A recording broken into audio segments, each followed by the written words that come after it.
কি একটা পোড়া পোড়া গন্ধ বেরোচ্ছে।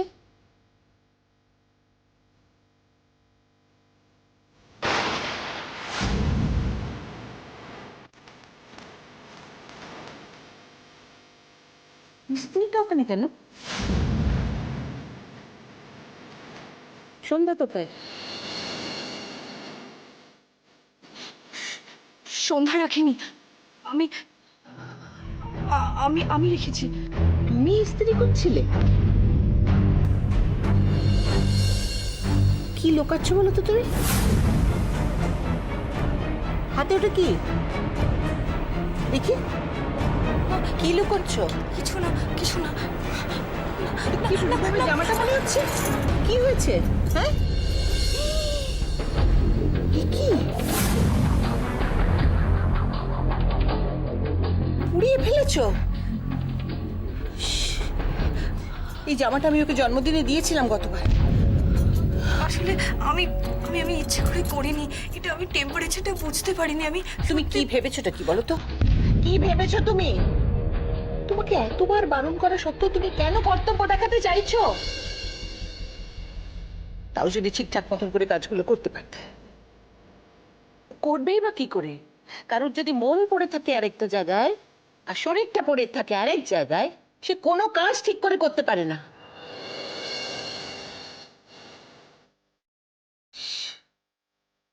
তোমার দেওয়া উপহারের জিনিস যদি কেউ এইভাবে পুড়িয়ে ফেলতো তোমার কেমন লাগতো বলো তো?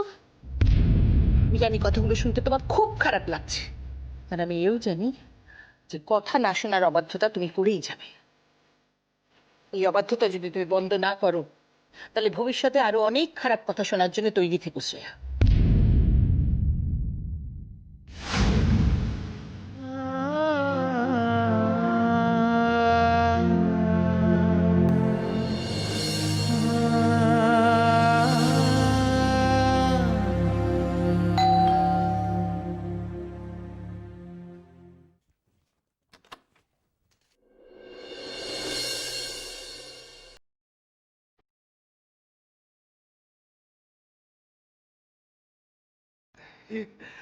আপনাদের না জানিয়ে চলে এলাম।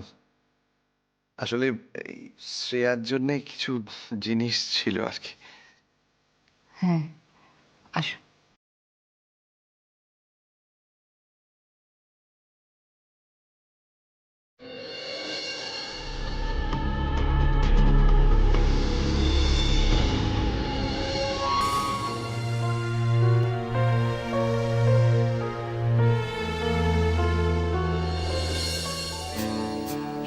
কি বাবা, এটা কি, এটা কি হলো? কি বাবা, এবার কি হবে? শ্রেয়া, কোত্থেকে এত পোড়া পোড়া গন্ধ আসছে? কি হয়েছে রে? না কিছু না, কি কি হবে? কিছু না মানে কি হলো? না দেখি না মা। হে বাবা, কি করেছিস এটা? মা মা আসলে আমি যে কাজটা করতে পারিস না সেটা কেন আগ বাড়িয়ে করতে যাস? কি হয়েছেটা কি? আরে আমি ওকে বললাম যে পাড়ার মোড়ে গিয়ে তোমার জামাটা ইস্ত্রি করে আনতে, তা নয় ও নিজে হাতে বাবার জামা ইস্ত্রি করবে। কি অবস্থা করেছে দেখো তোমার ভালো জামাটার। আচ্ছা ঠিক আছে, এভাবে কেন বলছো? কি এভাবে কেন বলছো? এইভাবে বেখেয়ালে যদি থাকে কোনদিন কত বড় বিপদ হয়ে যেতে পারে জানো? এইভাবে প্রশ্রয় দিও না। অদ্ভুত।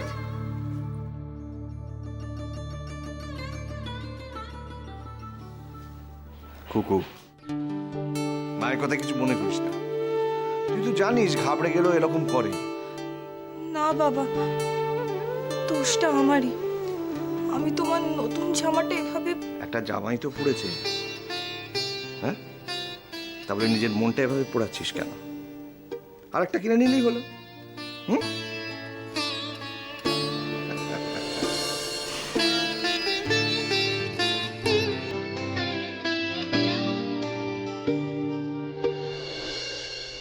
দীপ, তুমি এখানে? আর আমি সারাটা বাড়ি তোমায় খুঁজে বেড়াচ্ছি। চলো তাড়াতাড়ি নিচে চলো, তোমার জন্য একজন স্পেশাল গেস্ট অপেক্ষা করছে। কে? গেস করো।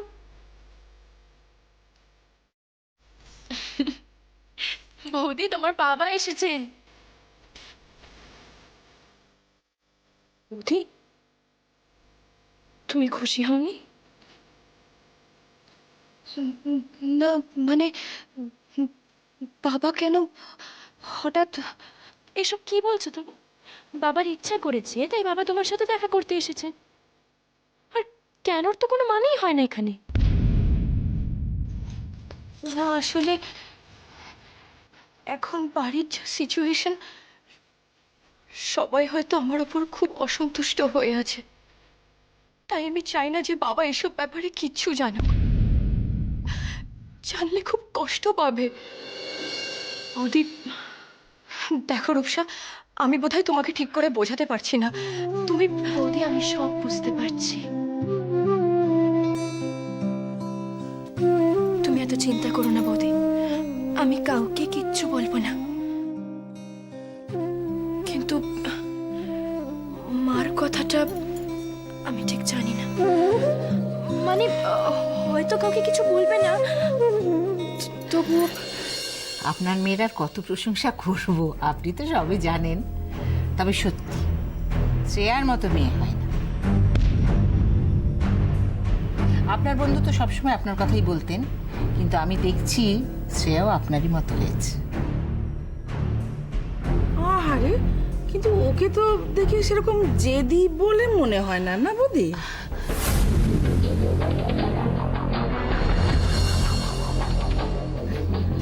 ও জেদি বলতে বোধহয় বলতে চাইছো মনের জোর, মানে আত্মবিশ্বাসের কথা বলছে আর কি। না, আমার তো মনে হয় সব মেয়েরই সেটা থাকা উচিত।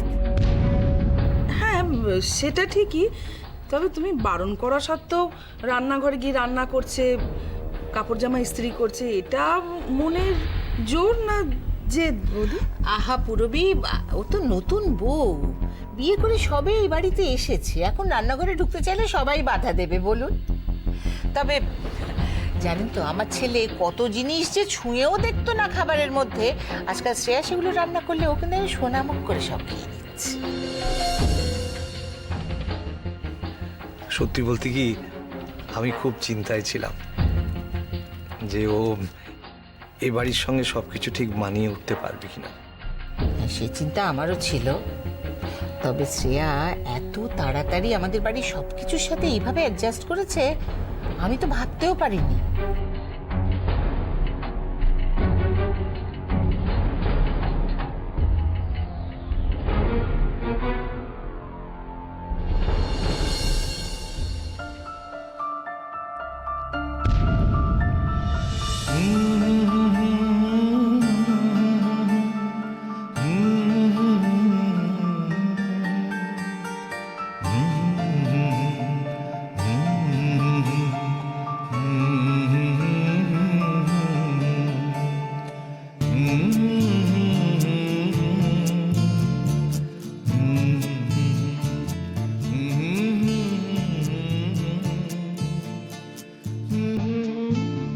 কিরে, তুই একা কেন? আরেকজন কোথায়?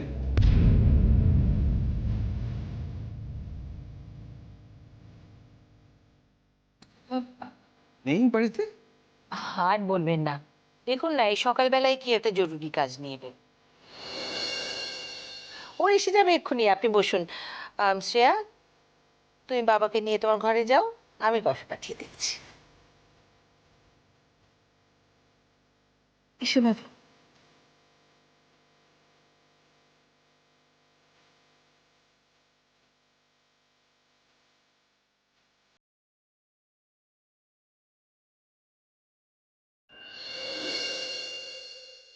ওরা সবাই তোর খুব প্রশংসা করছিল, আমার এত ভালো লাগছিল যে আমি তোকে বোঝাতে পারবো না। এখনো মনে হচ্ছে আমি যেন হাওয়ায় ভাসছি। যাক, তাহলে তোমার চিন্তাটা একটু হলেও কমেছে, তাই তো? অনেকটা। যা ঘটেছিল তোর সঙ্গে তা সহজে ভুলে যাওয়া খুব কঠিন, কিন্তু যত তাড়াতাড়ি ভুলে যাবি তত তুই ভালো থাকবি। আর এই মানুষগুলো যারা তোকে ভালোবেসে বুকে টেনেছে, তাদের ভালো রাখাটাও তোর কর্তব্য। জানিস, রুদ্র দ্বারা খুব ভালো রে খুকু। এতগুলো ভালো মানুষ একসঙ্গে পাওয়া কোথায় পাওয়া যায় বল? মনে রাখবি, ভুল করলে কেউ বকাবকি যদি করে, শাসন করতে পারে, তখন যেন আবার মন খারাপ করিস না। সবাইকে ভালোবেসে যেমন খুশি ও বাড়িতে ছিলি, এ বাড়িতেও থাকবি। হ্যাঁ বাবা। যখন বাড়ি ছেড়ে এসেছিলি, তখন তোর মুখে কোনো হাসি দেখিনি। আজ তোর মুখে হাসি দেখে মনে হচ্ছে তুই তুই ভালো আছিস। বাবা,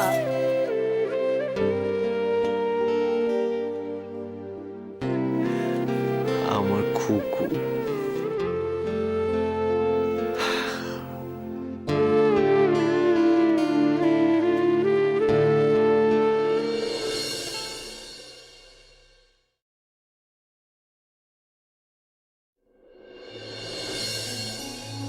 এ কি, আপনি চলে যাচ্ছেন নাকি? সাত সকালে এসে আপনাদের বিব্রত করা শুরু করেছি, এরপর তো না গেলে মুশকিল। এ মাসে কি, আমি তো ভেবেছিলাম আপনাকে লাঞ্চ করে যেতে বলবো। ভাগ্যিস বলেননি। আমি তো আজ ওদের সঙ্গে দেখা করতে এসেছিলাম। শুধু রূপমের সঙ্গে দেখা হলো না, মনটা একটু খুঁতখুত করছে। একদম সংকোচ করবেন না, আপনার যখন যার সঙ্গে দেখা করতে ইচ্ছে করবে আপনি চলে আসবেন। আপনি যেভাবে বলছেন, তাতে এরপর কিন্তু ইচ্ছে সংবরণ করা খুব মুশকিল হয়ে যাবে। না, এবার আসি। একদিন সময় সুযোগ করে আপনারা সবাই মিলে আসুন আমাদের বাড়িতে। রুদ্রদা শুধু আমার বেয়াই নয়, আমার বন্ধুও। অবশ্যই আসবো। আসি রে মা, ভালো থাকিস সবাইকে নিয়ে।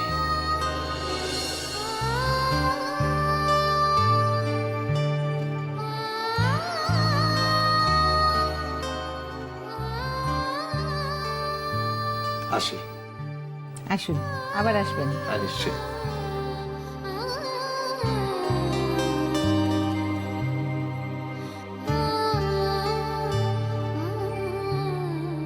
শ্রেয়া, তোমার ভুলের জন্য আজ আমি আমার রূপমকে ফিরে পেয়েছি। তাই তুমি যে ভালো আছো সেটা তোমার বাবাকে বোঝানোটা আমার কর্তব্য ছিল। তার মনে যাতে কোনোভাবে আঘাত না লাগে সেটা দেখাও আমার উদ্দেশ্য ছিল। তাই ওনাকে সব সত্যিটা বললাম না। তোমার সঙ্গে আমার সম্পর্কটা যে কি সেটাও কিন্তু আমি ওনাকে বুঝতে দিইনি। তা বলে মনে করো না কিন্তু যে আমি একেবারে গলে গেছি। আজকের ব্যবহারটা ছিল শুধুমাত্র তোমার ঋণ শোধ করা, এর বেশি আর কিছু না।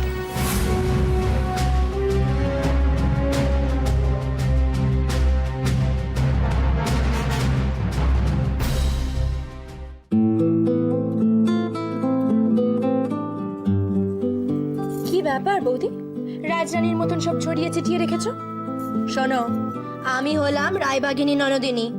এত সহজে কিন্তু তুমি আমাকে অ্যাভয়েড করতে পারবে না। বসো বসো বসো রূপা। দেখো, এগুলো আমার খুব প্রিয় জিনিস, ঝিমলি আমাকে পাঠিয়ে দিয়েছে। মিষ্টি না? খুব মিষ্টি দেখতে বৌদি, খুব সুইট।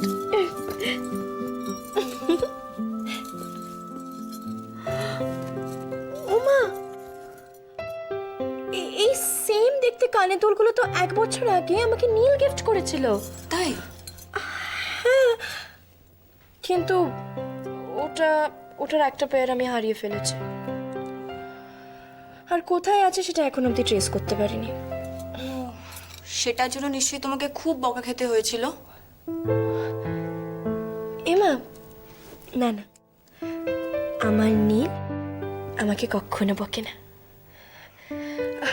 আচ্ছা বৌদি, এইগুলো আমি একবার ট্রাই করতে পারি? হ্যাঁ।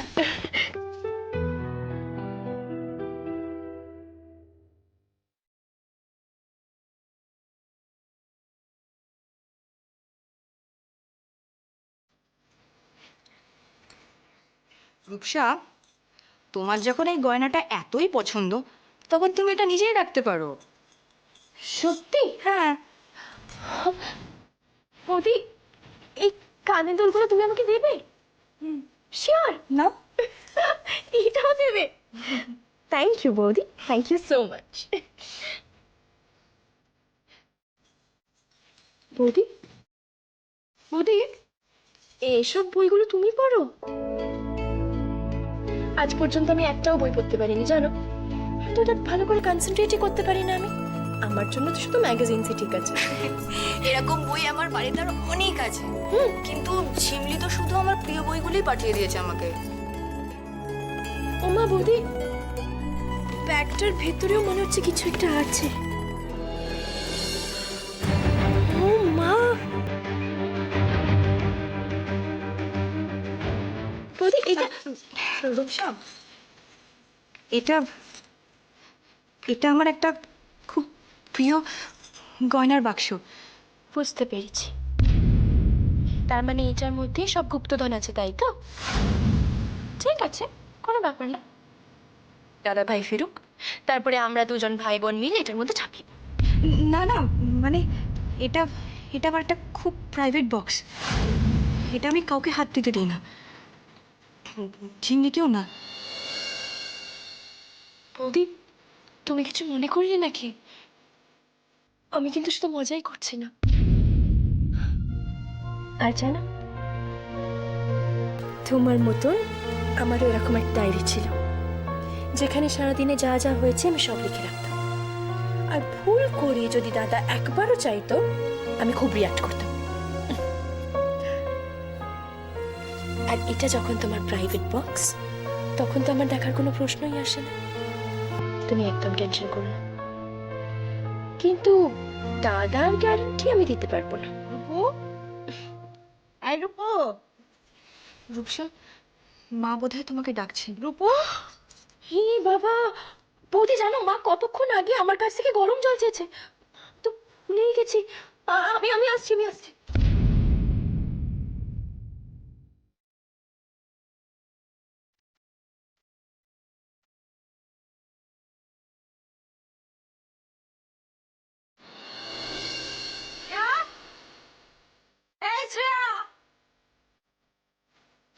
এটা গেল কোথায়?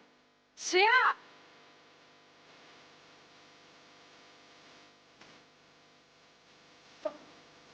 আবার ওই বাক্স নিয়ে বসেছিস? হ্যাঁ, দে বাক্স আমাকে, দে দে, কি আছে বলতো বাক্সের মধ্যে? দে বাক্সটার মধ্যে দে, আমি লকারে তুলে রাখি। ওই বাক্সের ভূত তোমার মাথার মধ্যে থাকলে তোমার কোনো কাজে মাথা দেবে না। আর আর হবে না, আর হবে না। আমি আমি বাক্সের দিব্যি কেটে বলছি, আর আর হবে না। ঠিক তো? সন্ধেটা দিয়ে দে, দিয়ে দিবি তো? হ্যাঁ। লক্ষ্মী মা আমার, দিয়ে দাও।